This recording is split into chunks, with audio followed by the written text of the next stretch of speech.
उनके मामले में हम नहीं बोलेंगे। क्यों? भगवान विष्णु बोले, नारायण कहते हैं मैं उतना देता हूं जितना भाग्य में लिखा होता है, ब्रह्मा उतना देते हैं जितना कर्म में लिखा होता है, पर शंकर ना कर्म देखते हैं ना भाग्य देखते हैं। शंकर तो बस इतना देखते हैं कि मुझे दिल से रिझा लिया तो उन्होंने तुरंत उठाकर कुबेर बना दिया, मर्जी उनकी। कुबेर ने अपनी धर्मपत्नी से बोला, सुन अपने पास में इतनी दौलत है, पर आज तक कोई अपने घर में आकर देखता ही नहीं कि अपने पास कितना है। तो पत्नी ने बोला, क्या करोगे? कुबेर बोला, एक काम करते हैं, सबको निमंत्रण दे देते भोजन करने का। अच्छा दे दो। सारे देवी देवताओं के घर में निमंत्रण दिया है, सिगरी निमंत्रण। सिगरी निमंत्रण मतलब तुम्हारे यहाँ चूल्हा मत जलाना। सा परिवार भगवान विष्णु, सा परिवार ब्रह्मा, सा परिवार इंद्र, सा परिवार वायुदेव, जलदेव, सब सा परिवार, और सबको निमंत्रण दिया, पर शंकर भगवान को भूल गया। जिसने कुबेर का पद दिया था उसी को भूल गया। नारद जी ने आकर कहा, कुबेर जी शंकर जी को बुलाया, भूल गए, अब जाओ बुलाने।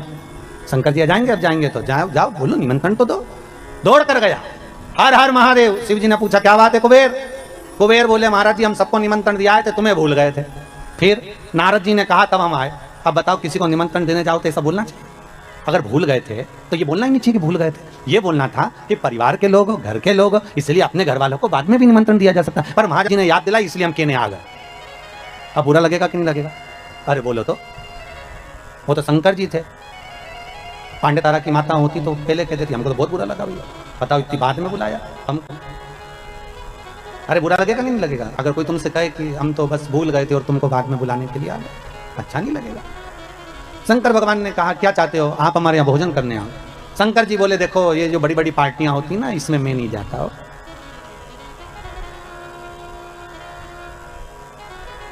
आप में से कितने लोग हैं जिनके घर में शादी होती होगी तो शमशान में पत्रिका देने जाते होगे? अरे बोलो तो, कोई जाता है शमशान में पत्रिका देने के लिए? नहीं। शंकर जी बोले, भैया इतनी बड़ी बड़ी पार्टियां मैं अटेंड नहीं करता, मैं इतने बड़े बड़े फंक्शन, तो तुम्हारे यहाँ हमारे यहाँ किसको भेजोगे? शंकर भगवान बोले, एक काम करेंगे, गणेश जी को भेज देंगे। इतने में कुबेर बोला, इतना सा गणेश क्या खाएगा? शंकर जी ने मन में सोचा, खाएगा तो तुझे ही मालूम पड़ जाएगा, अभी तूने देखा क्या। इतना सा गणेश हमारे यहाँ क्या खाएगा? फिर भी अब आप बोल रहे हो तो भेज देना, ठीक है, हो कोई बात नहीं। इतने में कार्तिकेय ने जाकर माता पार्वती जी से कह दिया, माँ पिताजी ने बताओ भोजन करने के लिए गणेश जी को भेज रहे हैं, घर का बड़ा बेटा मैं हूं तो मुझे भेजना चाहिए ना। पार्वती जी ने शिव जी से पूछा, आपने कार्तिक को क्यों नहीं भेजा? शंकर भगवान बोले, पार्वती तू नहीं जानती कि किसको कहाँ भेजना। जब एक ही तारीख की 2-4 शादियां होती है तो किसको कहाँ भेजना है ये घर की अम्मा बोलती है कि बेटा वहाँ चले जाना, बड़ा छोरा वहाँ चले जाना, बड़ी बहू वहाँ चले जाना, छोटा बहू छोटा छोरा वहाँ चले जाना। तो घर की जो माँ होती है, पिता होता है ना, वो भेजते हैं, ठीक है। तो शंकर जी ने बोला, मेरी मर्जी में क्यों भेज रहा हूँ। जैसे ही गणेश जी आए, शंकर जी ने कहा, गणेश हाँ पिताजी, कुबेर के यहाँ भोजन करने जाना है। गणेश जी बोले, मुझे मालूम था, इसलिए 1 हफ्ते से कुछ नहीं खाया है, 1 हफ्ते से नहीं खाया। शंकर जी मन में सोचे, औलाद तो हमारी, जब जाने की कहीं खुशी होती है ना तो लोगों को भूख नहीं लगती है। गणेश जी ने भी छोड़ दिया था खाना, और जैसे ही शाम को 7 बजे निमंत्रण चालू होना था, गणेश जी पहुंच गए 4 बजे। कितनी बजे पहुंचे? 4 बजे। और जाते ऐसी आवाज लगाए, कुबेर भैया, ओ कुबेर भैया। अब कुबेर जी तो नहीं आए, कुबेर जी की पत्नी आ गई। क्या बात है? गणेश जी बोले, भोजन करने आए। अच्छा। कुबेर जी की पत्नी ने कुबेर जी से कहा कि गणेश जी भोजन करने आए, तो कुबेर जी बोले, अभी काय को आ गए? 4 बजे से 7 बजे भोजन है, क्या करेंगे अभी से? तो हमें नहीं मालूम, पर तुम वो अभी से आ गए। तो कुबेर जी बोले, एक काम करो कि जितने लोग जिम के जाते जाए उनको जिमा दो और जाने दो, उनको खिलाओ और जाने दो, उनको खिला दो, खिला दिया जाए उनको, ठीक है। गणेश जी के लिए एक चौकी लगाई और चौकी पर श्री गणेश जी महाराज को बिठा दिया। चौकी पर गणेश जी को बिठाया, और जैसे ही चौकी पर गणेश जी को बिठाया, गणेश जी से कहा, खाओ, थाली लाकर रख दी, भोजन करना प्रारंभ करो। अब गणेश जी ने करना प्रारंभ किया तो गणेश जी कुबेर जी से पूछे, भैया खा रहे? हाँ खाइए। भाभी जी खाएं? हाँ हाँ खाइए। और गणेश जी ने जो खाना चालू करा, 33 कोटि देवताओं का भोजन 15 मिनट में निपटा गया। 15 सब खा गया सारा। कुबेर जी की पत्नी दौड़ते हुए कुबेर जी के पास पहुंची, प्रभु प्रभु। कुबेर जी ने पूछा, क्या हुआ? गणेश जी को क्या हुआ? नहीं, वो उसको कुछ नहीं होने वाला, वो तो खाने में लगा है, भोजन सब समाप्त हो गया, सूखा सामान रखिया। कुबेर के भंडार में जितना भंडार भरा था सारा की सारा ले जा के रख दिया, सब खा गया। 20 मिनट में तो सब समाप्त। और आवाज लगा के बोल रहे, भाभी ले आओ। भाभी मन में सोचे, चूल्हा में जा काला, अब लाए तो क्या लाए, कितना खिलाए। चूल्हे पे बना बना कर थक गए, पर खाना बंद नहीं कर रहा, बड़ी आफत हो। भाभी ले आओ। भाभी दौड़ कर गई कुबेर जी के पास। कुबेर जी ने पूछा क्यों क्यों घबरा क्यों रही है, हुआ क्या, ये तो बता। बस वो मांग रहा है, सब समाप्त हो गया। देव ऋषि नारद आकर बोले श्रीमन नारायण क्या हो गया। नारद जी जैसे ही बोले तो कुबेर जी बोले तुम्हारे कारण हुआ है, हम जा ही नहीं रहे थे निमंत्रण देने, और निमंत्रण देने चले गए तो उन्हें अपने बेटे को भेज दिया, और बेटा खाने में ऐसा जुटा है उठने का नाम ही नहीं ले रहा। इतने में नारद जी बोले पिताजी के पास वापस चले जा। शंकर जी के पास कुबेर जी जाकर बोले प्रभु सब खा गया वो गणेश, सब खा गया, कृपा कर दो। शंकर भगवान ने एक दुर्वा तोड़ी और दुर्वा तोड़कर तुरंत कुबेर जी को दी, और कुबेर जी को देकर कहा ये गणेश जी को दे देना, ठीक है ले जा। अब कुबेर जी ने मन में सोचा खाया इतना सारा है तो एक दुबा से क्या होगा। कुबेर जी और दुबा तोड़ लिया तो दुबा का बंडल बना के ले गए और गणेश जी को दिया, और गणेश जी से कहा ले पिताजी ने भेजा। और जैसे ही गणेश जी ने दुबा ली और मुख में सूंड में रखी, और रखने के बाद गणेश जी खड़े होकर पेट पे हाथ फेर के बोले कल का टाइम और बता दो। कुबेर जी हाथ जोड़कर बोले जब तक कोई बुलाए नहीं तो जाना ही मत। उस दिन से गणेश जी का नियम है कि गणेश जी को लोग विराजमान भी करते हैं और गणेश जी को लोग विसर्जन भी करते हैं। विराजमान भी कर रहे हैं और विसर्जन भी। अहंकार आ जाता है व्यक्ति को, कभी कभी अभिमत्ता चरम तक पहुंच जाता है। संभव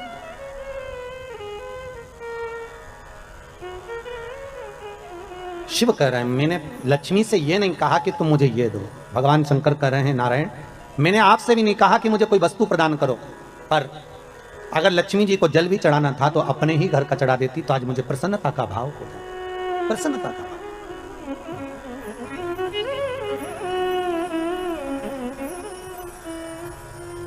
ब्रह्मदेव के कहने पर भगवान शंकर भगवान विष्णु के यहाँ गए।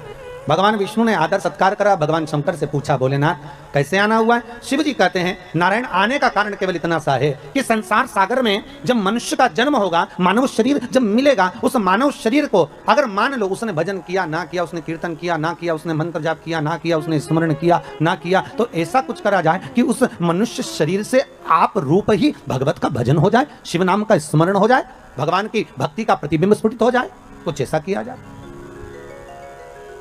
ठीक है, तो भगवान बोले क्या कर सकते हैं। तो भगवान विष्णु ने भगवान शिव से कहा प्रभु ये जो 21,600 श्वास मनुष्य के शरीर से निकलेगी ना, इस श्वास के अंदर आपसे निवेदन आप इसमें समाहित हो जाए, बस इतना सा निवेदन, आप इसमें बस जाए,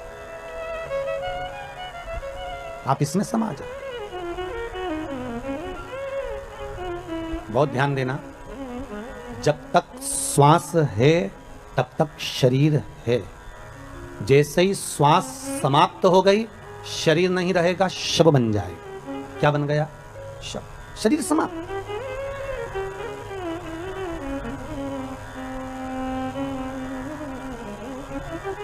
फिर वो शरीर नहीं रहा है, वो केवल एक शव बन गया, उसका मूल तत्व समाप्त हो गया। श्वास में शिव है। शंकर की कथा कर रही है, ये जो श्वास है शिव कर रहे हैं इसमें मैं समाहित हो जाता है, ओंकार समाहित हो जाता है। इसलिए बार बार आपको फिर निवेदन कर रहे हैं कि देखिए परमात्मा को हर बार धन्यवाद देना ना भूले, हर क्षण में हर पल में उस परमात्मा को धन्यवाद देते रहो। जरा अखबारों को टीवियों को खोल कर देखिए, कई जगह आपको मिलेगा कि वहाँ ऑक्सीजन कम पड़ गई, ऑक्सीजन की टंकी कम पड़ गई। जरा विचार करो, एक मरीज को ऑक्सीजन की एक टंकी खत्म हो जाती है, समाप्त हो जाती है, तो पूरा परिवार हॉस्पिटल में खिन्न भिन्न हो जाता है। उस विचार करिए कि उस परमात्मा ने इस प्रकृति को बनाने के लिए कितनी ऑक्सीजन दी होगी और किस तरह से निशुल्क देकर इस संसार सागर में कितनी ऑक्सीजन देकर संसार के लोगों को जीवित रखा होगा। उस परमात्मा को बारंबार धन्यवाद देना चाहिए कि ये तेरी कृपा से हो रहा है, ये तेरी दया से हो रहा है, ये तेरी करुणा से हो रहा है, और तेरी करुणा बिना कुछ नहीं हो सकता। ये तेरे द्वारा प्राप्त हो रहा है। महाराज हर पल हर घड़ी हर क्षण हर श्वास में शिव का धन्यवाद दिया। चंचुला देवी ने बारंबार धन्यवाद दिया, बारंबार। चंचुला देवी जिस समय पर पार्वती जी की सखी बन गई थी, चंचुला देवी पार्वती जी की सहेली जब बन गई थी चंचुला देवी, बस इतना कर्म चंचुला देवी ने जरूर करा था कि पति का साथ दिया, पति चोरी कर लाया, धन ला कर दिया, उसका भोग करा, पर सत्कर्म नहीं कर पाई। चंचुला कभी दान पुण्य धर्म नहीं कर पाई, अपने भोग में लगी रही, अपनी भोग में। और जब अपने ही भोग में लगी रही, कोई सत्कर्म नहीं, कोई पुण्य नहीं, चंचुला ने कुछ करा ही नहीं। पर जब प्राण छूट गए, शिव महापुराण की कथा के रस तत्व में डूबने के बाद चंचुला के जब प्राण छूट गए, तब चंचुला देवी पहुंची भगवान शंकर के किला धाम पर, और पार्वती जी की जब सखी बन गई, तब पार्वती जी से बारंबार बस एक बात कहती रही कि कुछ ऐसा कर दीजिए कि मेरा पति जो प्रेत योनि में पड़ा हुआ है, वो प्रेत योनि से मुक्त हो जाए, वो प्रेत योनि से छूट जाए। इतनी कृपा बस कर दो कि वो प्रेत योनि से मुक्त हो, प्रेत योनि से छूट जाए। ऐसी करुणा, ऐसी कृपा, ऐसी दया आप कर दीजिए। ठीक है।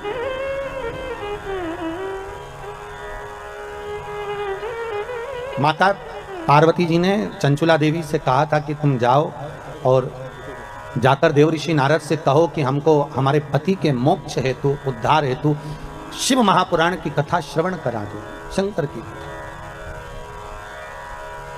देवऋषि नारद ने मना कर दिया था कि मैं शिव महापुराण की कथा नहीं सुना सकता, क्योंकि मुझे श्राप लगा है, मैं एक जगह बैठ नहीं सकता, कथा मेरा मित्र सुनाएगा, तुम रुको।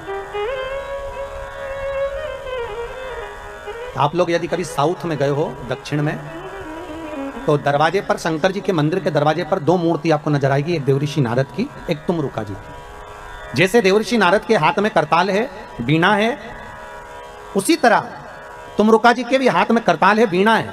बस नारद जी और तुमरुका जी में अंतर यह है कि नारद जी का जो स्वरूप है वो मनुष्य जैसा है, और तुमरुका जी का जो मुख है वो घोड़े का लगा हुआ।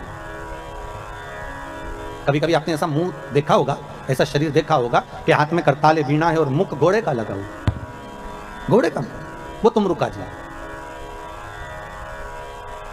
जो शंकर की कथा में नित्य डूबे रहते, नित्य शिव स्मरण में हर पल, हर घड़ी, हर क्षण डूबे रहते।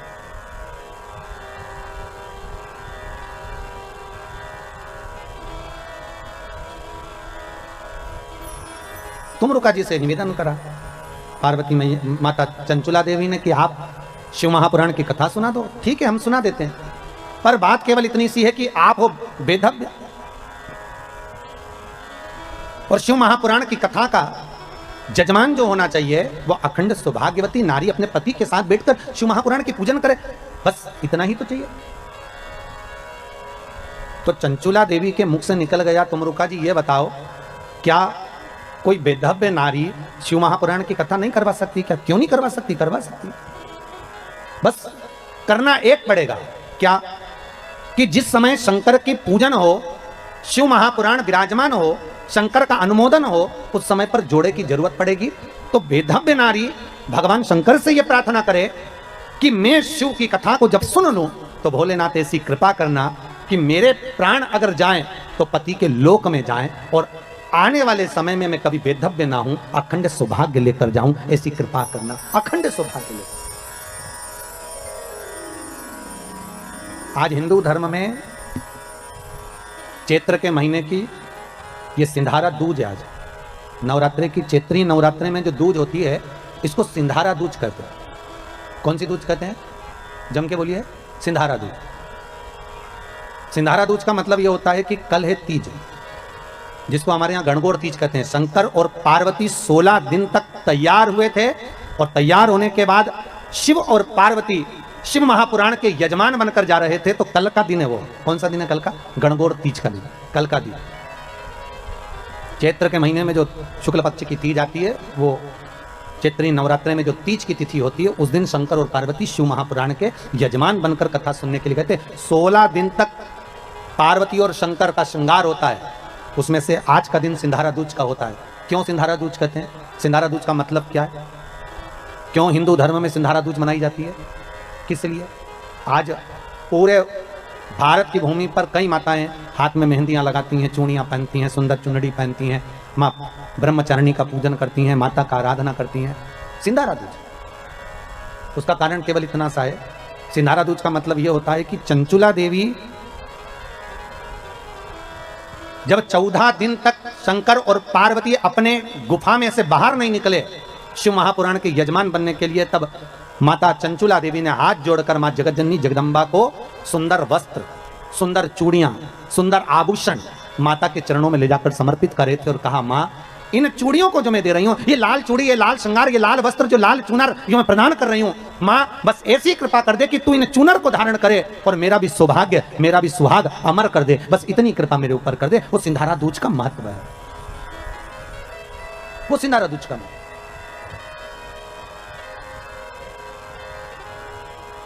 आज भारत की भूमि की सभी माताओं को सिंधारा दूज का बहुत बहुत बधाई। माता पार्वती, गणगौर महारानी, ब्रह्मचारिणी महारानी, मां जगत जननी आपके सुहाग को अखंड सौभाग्यवती बनाए, यही भगवान से प्रार्थना। जैसे चंचुला देवी ने माता पार्वती से निवेदन करा था, आप भी एक भाव से निवेदन करें। हे मां, हे दया करनी, आप कृपा करें। आपके सिवा कोई नहीं कर सकती, इसलिए माता के चरणों में चूड़ी भी दी, मेहंदी भी दी, टीकी भी दी, श्रृंगार भी दिया, वस्त्र भी दिया। इसलिए सिंधारा दूज के दिन, आज के दिन सौभाग्यवती माताएं एक दूसरे को सिंधारा देती हैं। आज भी नियम है हमारा, प्रदान करते। कृपा करो मां, शिव जी कथा का रस तत्व ग्रहण करने के लिए पधारे। तुमरुका जी से जाकर निवेदन करा, तुमरुका जी हम कथा सुनना चाहते हैं। और कथा किसके लिए सुन रहे हैं तुमरुका जी? आपको मालूम है? तुमरुका जी ने पूछा, प्रभु आप कोई भी कार्य करते हो तो जग कल्याण के लिए करते हो, इसलिए मुझे उम्मीद है कि आप जो कथा सुन रहे हो वो चंचुला देवी के पति के मोक्ष के लिए सुन रहे हो। एक बात पहले भी कही, आज फिर कह रहे हैं, पानी में डूबकर मरे हुए व्यक्ति की मुक्ति नहीं होती, सर्प से डसे हुए व्यक्ति को भी मोक्ष नहीं मिलता। तीसरा, स्त्री के हाथ से, नारी के हाथ से मरे हुए व्यक्ति को भी मोक्ष नहीं मिलता। और बहुत ध्यान देना महाराज, गरुण पुराण, शिव पुराण, स्कंद पुराण, पद्म पुराण, नर्मदा पुराण और लिंग पुराण, इसमें वर्णन किया गया है कि कुंवारी अवस्था में मरे हुए व्यक्ति को भी मोक्ष नहीं मिलता। जो कुंवारी अवस्था में मर गए,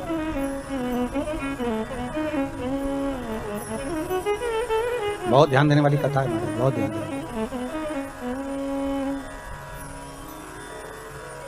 कुंवारी अवस्था में जो मर जाता है उसकी भी मुक्ति नहीं, उसका भी मोक्ष नहीं, उसकी भी गति नहीं।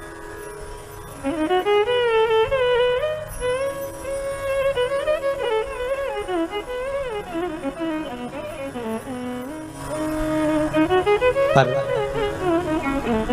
भागवत जी में आता है कि राजा परीक्षित को सर्प ने डसा था। आता है कि नहीं आता? सांप ने डसा राजा परीक्षित को और उसको मोक्ष मिला। तो पूछा गया, कहा गया कि यदि पानी में डूबकर मरा हुआ मनुष्य सर्प के डसे से मरा हुआ, स्त्री के हाथ से मरा हुआ, इनकी मुक्ति नहीं है, तो फिर तक्षक नाग के डसे से वो परीक्षित जो मरा उसकी गति कैसे होगी? बहुत बड़ा प्रश्न है और बहुत सुंदर संवाद इसका। शास्त्र कहता है कि वो परीक्षित जिसको तक्षक नाग ने डसा है, सुखदेव जी महाराज कौन है? सुखदेव कौन है? जिन्होंने शंकर भगवान माता पार्वती को अमर गुफा में बैठकर अमर कथा श्रवण करा रहे हैं। एक पोटर में तोते का अंडा गिरा हुआ है और वो तोते का अंडा भीतर बैठे बैठे अमर कथा सुन रहा है। वो तोते का बच्चा, जब पार्वती को निंद्रा लग गई तो तोते के बच्चे ने हुंकारा भरा, वो तोते का बच्चा उसको मारने के लिए शंकर जी दौड़े तो वो तोते का बच्चा व्यास जी महाराज की धर्मपत्नी बीठिका के गर्भ में जाकर बैठ गया। तो तोते का बच्चा जो शुक है, तोते के बच्चे को कहते हैं शुक, और व्यास जी की पत्नी के गर्भ से जन्मा इसलिए कहलाया देव। दोनों को मिला दो तो हो गया शुकदेव। तो वो शुकदेव कोई दूसरा नहीं है। वो शुकदेव कौन है? तो शिव महापुराण की कथा कहती है वही शंकर का एक अंश, वही शिव का एक अंश सुखदेव के रूप में जिसने अमर कथा को श्रवण कर रखा था। वो सुखदेव बैठकर राजा परीक्षित को श्रीमद् भागवत कथा का रसास्वादन करा रहे थे। जब पूरी कथा सुखदेव जी ने सुना दी, अंतिम क्षण बचा, अंतिम क्षण, पूरे स्कंद जब पूरे हो गए,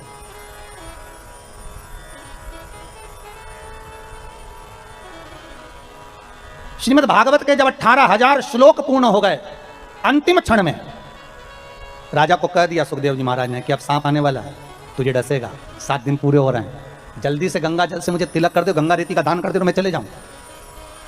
तो परीक्षित ने पूछा कहां जा रहे हो? सुखदेव जी महाराज बोले अब मेरे को जाना होगा क्योंकि सांप आएगा, तुझे डसेगा। तो परीक्षित कहते हैं आप गुरु हो, आपने कथा सुनाई है और सांप मुझे डसेगा तो मुझे तकलीफ नहीं होगी? सुखदेव जी महाराज कहते हैं अगर तूने कथा को सुना है और कथा रसामृत का पान किया है तो तेरी नस नस में भगवान की कथा समाई है, तो तू एक काम कर, तेरे हृदय को जो अच्छा लगे उस नाम के जाप में बैठ जा। तो परीक्षित ने प्रश्न किया, ये बताओ कि कथा भय से मुक्ति देती है ना? हाँ, तो कथा अगर भय से मुक्ति देती है तो अब मुझे सर्प के डसने का भय नहीं है, फिर क्या है? तो भगवान से सुखदेव जी महाराज से राजा परीक्षित कर रहा है, बस बात इतनी सी है कि जब वो सर्प का जहर मेरे शरीर में जाएगा तो मेरे शरीर की रोमावली में कृष्ण समाया होगा, क्योंकि मैंने भागवत सुनी है तो मेरे शरीर में कृष्ण बैठा होगा। बस निवेदन इतना है, वो जहर मेरे कृष्ण तक ना पहुंचे, उसको रोकने का कोई उपाय बता दो। तब सुखदेव जी की आंख में जल भर गया और सुखदेव जी ने राजा परीक्षित से कहा कि अब तू शिव का स्मरण करना प्रारंभ कर दे। और परीक्षित के मुख से शंकर का जब नाम निकला, तक्षक डसा पर जहर उस कृष्ण तक पहुंचने नहीं दिया। इसको कहते हैं वात्सल्यता, इसको कहते हैं प्रेम, इसको कहते स्नेह, इसको कहते करुणता। इसको वात्सल्यता, इसको प्रेम, इसको करुणता कहते, इसको स्नेह। भागवत जी में आप लोगों ने सुना होगा, और सुना वहां तक होगा जहां तक भागवत जी में वर्णन है। पर देवी भागवत में सुखदेव जी और राजा परीक्षित का कुछ संवाद बड़े सुंदर सुंदर दिए गए महाराज। कभी योग लगे तो आप लोग देवी भागवत को उठाकर कभी पढ़ना, तो उसमें बड़ा सुंदर संवाद मिलेगा कि परीक्षित आखिरी में पूछ रहा है कि मुझे भय नहीं है मरने का, भय केवल एक बात का है कि जिस कृष्ण की कथा को मैंने सुना है, जिस कृष्ण के चरित्र को मैंने श्रवण करा है, वो कृष्ण मेरी रोमावली में समाया है, वो उस कृष्ण तक, इस तक्षक नाग के जहर को मुझे पहुंचने नहीं देना। बस इतनी कृपा कर, वो ना पहुंचे।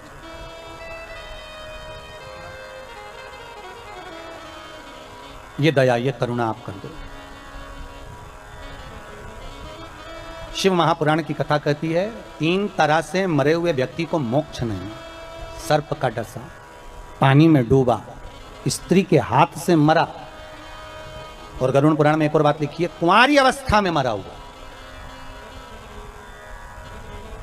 पर शिव महापुराण की कथा कहती है, एक संवाद बड़ा सुंदर है। जिस समय पर भगवान शंकर ने ब्रह्मा जी से कहा कि तुम सृष्टि की रचना करो, और सृष्टि की रचना ब्रह्मा जी से पूछा कि सृष्टि बनाना कैसे, भगवान ने अपना स्वरूप का जो दर्शन कराना था उसके पहले ब्रह्मा जी से कह दिया कि आधे पुरुष बना दो, आधे स्त्री बना दो। पुरुष और स्त्री, हाँ, आधे पुरुष बनाओ, आधे स्त्री बनाओ। ब्रह्मा जी ने पूछा पुरुष और स्त्री कैसे, तो भगवान शंकर ने कहा एक काम करो, अगर एक पुरुष बना रहे हो तो एक स्त्री बनाओ, 2 पुरुष बना रहे हो तो 2 स्त्री बनाओ।